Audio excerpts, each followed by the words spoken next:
Hi everybody, it's Heidi Kaisen at Hidden Chick Studio in Conrad, Iowa. And yesterday, if you were listening to our IGTV, you saw that we have announced what our December Stash Buster is.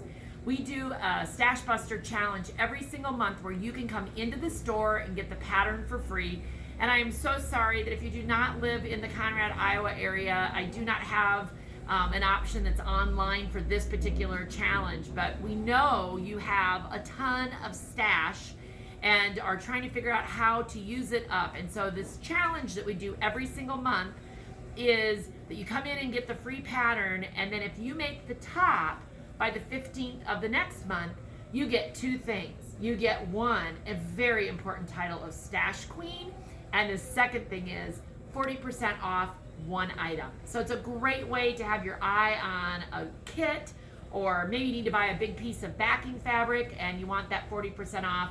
It's a great way to win-win because you get rid of some of your stash, get a smaller quilt, and then you still get this big item if you become a stash queen. Okay, so Holy Snowballs is our pattern for December, and the reaction that I'm seeing online is that you guys really, really like this pattern, and I do too. It was super easy to make.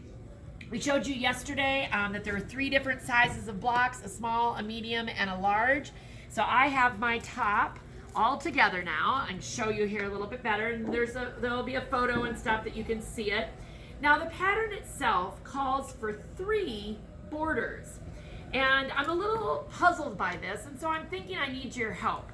So if I were going to do 3 borders like they suggest in the pattern, I would do the first border, which is very, very narrow. I'm going to turn this around.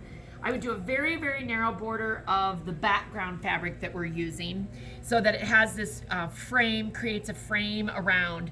And then the next border, I would put a little bit, I'll say lighter color, frame it with the darker on the outside, and then I'm thinking the stripe for the binding.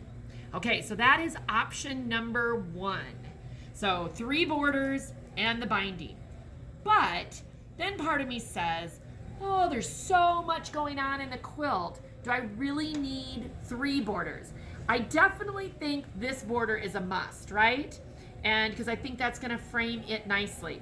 But part of me says, take this border out, put it away, and instead go with a slightly larger, maybe combine what the instructions are calling the first and second borders into one border. So slightly larger of the background, and then the darker fabric on the outside, and again, the stripe for the binding. Don't you think that'll be super fun? So that is option number 2, only 2 fabrics in the borders. So I'd love to hear what you think I should do, and then stay tuned and I'll show you how I do finish it.